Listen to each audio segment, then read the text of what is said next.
Nobody remembers when they appeared. Some think they have been here since the beginning of time and space, or at least since the first human existed. Others think they came into existence more recently. I personally don't care where they come from, or how they got here. I only really care about keeping myself alive. The copycats, that's what we call them. Most of the time they look almost human, trying to copy the appearances of their last victims. I say almost, because they often appear as tall as the streetlights, or have big bulging eyes and smiles with too many teeth. Some of them can speak too, sort of as a way to lure us out. In reality, most of them aren't really talking, just reusing things they hear before their victims die. Their mouths never move when they speak, and they never move an inch when they do. But those who can speak don't sound human. They speak in tongues with deep voices that sound gentle, masking their violent natures, calling out for their victims, asking them to accept their fates, to finally accept death and come to them, the Reapers. They like to live in dark spaces, areas where you can't tell if they're human or not. Basements, alleyways, anywhere with a shadow to conceal them. The feds say to keep every corner in the house, or in my case, apartment, bright, and to make sure all doors or windows are locked. Because once they get in, anyone inside will never come back out. I was sure that my apartment was safe, that I could live there forever. But recently, people have been running low on food. They have to risk going outside, opening the doors and letting the monsters in, forced to run through the masses of inhuman faces that flood the streets, growing as restless as we are. I see some of the braver people sometimes, out my window. I see them running through the streets, only to be devoured by the copycats, who fight over the scraps of the bodies. It's been weeks now. I'm almost out of food. I'm pretty sure the other people in my apartment building have died, either of starvation or by running into the copycats. I've noticed that the lights have been flickering in the apartments, and that the rent forms have stopped coming in. I don't know if anyone else is alive. I don't know how long I'm going to last in this hell. Some people might say I'm the lucky one, surviving this long. Personally, I think it's hell, watching as people I love die, as the world around me dies, as this new race of monsters climbs its way to the top of the food chain, wiping us out in the process. I'm keeping this journal in case I'm not the only one, in case there are others out there who somehow manage to survive against these monsters, in case someone finds me, dead or alive. Day 1. I can't do anything but keep the doors locked and keep my neighbor's shotgun at my side, though I doubt the gun will do anything against them. From what I remember from the news, the military tried to use tanks against them, barely making a dent in the copycats' numbers before being consumed by the freaks. I managed to get into a few apartments and snag some food, but I was almost caught by one of the monsters that got in during the food runs. They know I'm here now. Day 2. I saw one of my neighbors today, or I guess whatever saw them last. I remember that she was a nice old woman, with kind, caring eyes and always helped other tenants with groceries.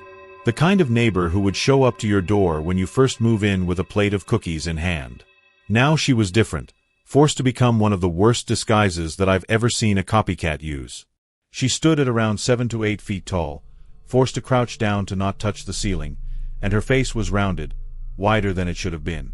Her smiling mouth was filled with around 20 large teeth, stretching ear to ear, and one of her eyes was impossibly big compared to the other. I ran the other way when I saw her, or I guess, it, and quickly closed the door of the random apartment behind me. I didn't have time to lock the door. I could only hold it shut and pray I was strong enough to survive when the thing kept ramming into the door. Day 3. I think it's given up now, but I can still hear it shuffling around outside. I'm gonna wait another day before I go back out. Day 4. It was waiting. It wasn't moving, it wasn't breathing, it was just standing there, waiting for the door to open. How the hell does something stay alive that long? Over 24 hours without a single breath of air? I guess I should count myself lucky that I was able to shut the door. Day 5. It's angry now. I can hear it screaming. It sounds like a human voice mixed with the sound of a guitar getting kicked down the stairs, a loud wail with pauses every 1 or 2 seconds. I managed to hide in the bathroom before I heard the sound of shattering wood. It's in the apartment now. Day 6. I managed to sneak out through the window. Luckily, I was high enough to be out of reach from the flood of copycats on the street. I almost fell several times, but I made it back to my apartment without dying. Day 7. The food started to rot. I was trying to scavenge, sneaking around the hidden in the hallway, and found a couple cans of food, nothing special, just some loosely screwed shut jars of beans, tomatoes, and peaches. Fueled by hunger, I opened one and was immediately hit by the smell. It was horrible, like the smell of an egg after being microwaved until it was burnt. I don't know how long I can keep this up. Day 8. I'm all out of food, the hallways aren't safe, and it's not like I'd risk going through the window again. All I can do now is wait to die from either the copycats or starvation. Day 9. Since I'm probably gonna die here, I think it might be helpful to make a list of as many copycats as I can, how they look, how they act, stuff like that. First off are the hidden. If you remember the neighbor I ran into earlier, they're like that. Barely humanoid figures that hide in the shadows to distract from their appearance, imitating loud noises drag out those who it's hunting. They are usually extremely disfigured, most of them having a permanent smile on their face, and stand at heights from 6 feet all the way up to 10 foot tall. They can put themselves into some sort of self-induced hibernation of sorts where their bodies cease any and all activity. This can last for an undetermined amount of time. The longest I've seen this happen for was a day. I think that they do this to trick their prey out of hiding. Next are the muttering. They look almost the same as the hidden, albeit smaller, only growing to around 7 foot max. They have noticeably less disfiguration, especially around their mouth, and don't hide in the shadows as much as hiddens do. Instead, they usually stand motionless, constantly repeating the words of their victims, waiting for someone to see them. If you see something standing and talking like this, and can't tell if it's a person or not, listen to what they are saying. Most of the time, a muttering's voice will change depending on what it's saying or screaming. Common things said by mutterings are, "Help me," "Please don't hurt me," "Take me instead," or they will just stand there and scream for around 20 to 30 minutes. The third kind are what I like to call stalkers. They're some of the most dangerous of the copycats. They grow to around 6 foot tall and can go weeks without eating. They hide behind doors, completely still and motionless, and strike the moment the door opens. They have small round eyes on the sides of their heads, leaving room on the front of their bodies for a large mouth that stretches from the top of their head to stump at the end of their torso. They don't have legs, and walk around on their hands when they need to. They don't even look human. Their skin looks like a skinned tomato, red and slimy. If you think you might be trapped by a stalker, I recommend finding anything long and sharp. It might take a few tries, but you should try to stab through the door until you hear it shriek. They normally run away after that. I'm getting tired. I might write some more in the morning. Day 10. One of them got in again. I think it crawled in from the window. I haven't seen anything like this. It's tall, it has to crawl to be able to fit in the apartment, much bigger than the one disguised as my neighbor. It's talking too, not random snippets or sentences, but full-fledged statements. Its skin is a dull gray, and its face is like a skull. It's wearing what looks to be an old black curtain around it. I heard about these in the earlier days, mostly rumors, short stories writing about them.